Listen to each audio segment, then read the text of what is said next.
All right, folks, we got Auston Nielsen in the house. We're interviewing him today, and I have your, you agree that this can be broadcasted on YouTube publicly. I have your permission. Yeah, go ahead. Okay, thank you.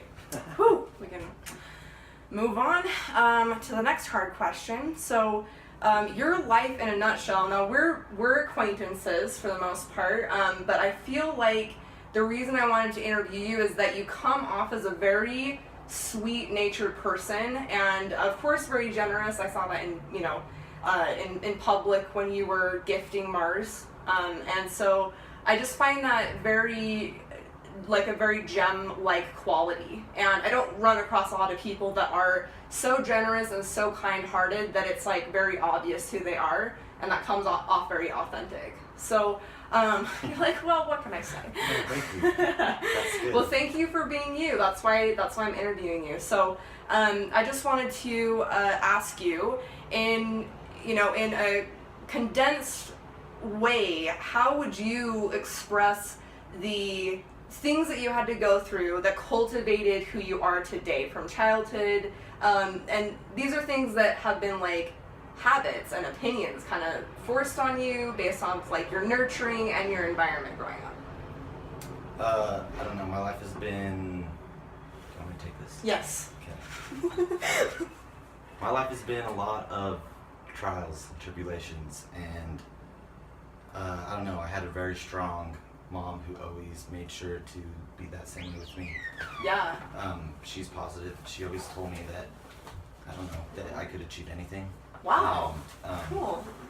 I don't know, a lot of trials getting over those things, the things that don't break you truly do like build you up. And I just never wanted anything to be my excuse to be a failure, because really people will blame other people like, well, I'm a piece of crap because my dad or my mom or I was bullied or I got picked on or I came up in the hood, whatever it is. Like, to me, and this isn't to insult those people, but I just feel like it's an excuse to give up. Yeah. So I don't know, I actually kind of, when you asked me to think about my life, something that popped in my head is, I just made this up, but it's, you can either give up or stand up. Wow. But either way, life cannot be lived sitting down. That's a very powerful saying. And I'm glad that people are going to see that, because that's something people can really take with them. And standing up for who you are, I feel like, is how you became authentic. This is something that I say, is that, in the pain, that's where the beauty comes from. So all of the experiences that have made you who you are is because you have gone through challenges, and it's taught you how to be empathetic, right?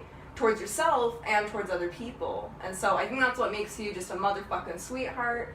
And, there's only one other person that I met that has that kind of aura. And so that's a very unique aura to be bringing people, because it's a healing energy just being around you. You know that? No, I didn't. Well, you better start checking yourself. All right. Well, I also wanted to ask you, what in your life do you feel like helped you find love for people? Like, what have you seen people do, and what's inspired you to just feel like you fell in love with people?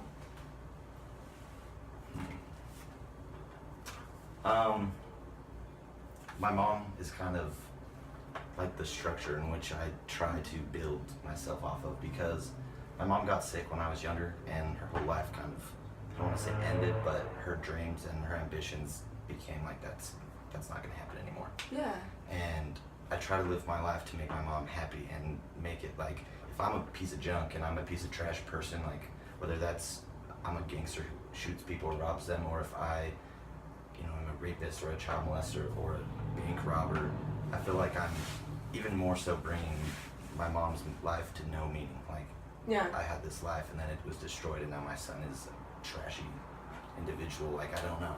So I always just feel like, make my mom proud, and if I make my mom proud, then I'm making God proud, and then I'm going to be a good person in society.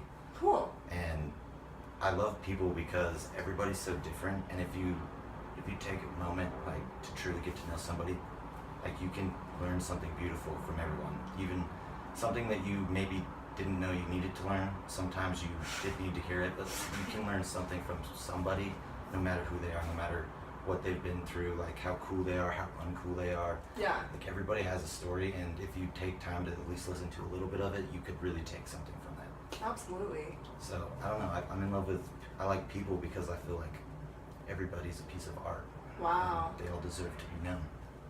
Beautifully said. That's why I'm doing the interviews too. I feel the same way. What I want to mention with you, I mean, straight off the bat, when you started talking about how you wanted to be someone that your mom could be proud of, I feel like also just breaking that down, you are taking responsibility for who you are as a person instead of blaming the way that you were raised or, you know, how people treated you. So I full-heartedly respect that, because that is a hard thing to do, but it's also a very freeing thing to do once you do it, because then you realize that you are in control of your life, right? Absolutely. And you mentioned God, so I kind of want to ask you, what are your beliefs in spirituality? Well, so I grew up, I guess my mom, she Yeah. kind of gave me the choice. A lot of people in Utah don't have that. It's like, you're LDS. Yeah. You're not, you know. Yeah, I wasn't given that choice. Yeah, so for me it was, my mom had just that God existed growing up, and she did her own research, like on all of the religions, and she chose that she wanted to be Lutheran. Oh, cool. When I wanted to get baptized, she like made me tell her why. And I ended up doing that. Now I wouldn't call myself religious for personal reasons, but like Great. I still believe in God, and the values that believing in something like that that just naturally comes with it. Like, Yeah. for me, being a good person isn't a choice, it's what you should do, because that's why God, I don't feel like if there's a God, he didn't make people to be evil, and he didn't make them to be like hateful people, and just like, I don't know, just so negative. So I want to back up here, because you mentioned people that murder people and pedophiles, and my whole theory on that is that people that have experienced so much pain and not enough experience with learning and gaining an understanding of empathy, because they separate themselves saying, I am this person and you are another person and we're not connected, and so we have the pedophile taking power from another person to kind of fill their bucket, because they think that that's how the power play goes. And it does in some ways, but I feel like once we know that we are connected to whatever your higher source of power is, and that we're connected to everything around us, those feelings and just having that understanding is healing for people that feel like they need to use violence and feel like they need to use violence in a spiritual way, which I feel is molesting children. And I'm very passionate about that, so I'm glad you brought it up. What are your feelings on that? Child molestation? Yeah, I mean, specifically, I feel like that's something that we need to talk about as a society more often. My dad was one of them. Okay.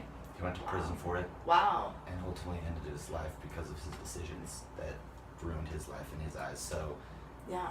I don't agree with it. I think the reason why there are so many is because people are numb to so many things. Like, seeing boobs now is so easy compared to so long ago, when like if you saw, you know, girls like arm or whatever, this like part, like, and now it's like internet, like even TV shows, movies, like boobs and sexuality and all of that is just so there and prevalent and just everywhere you look, that people need to go further.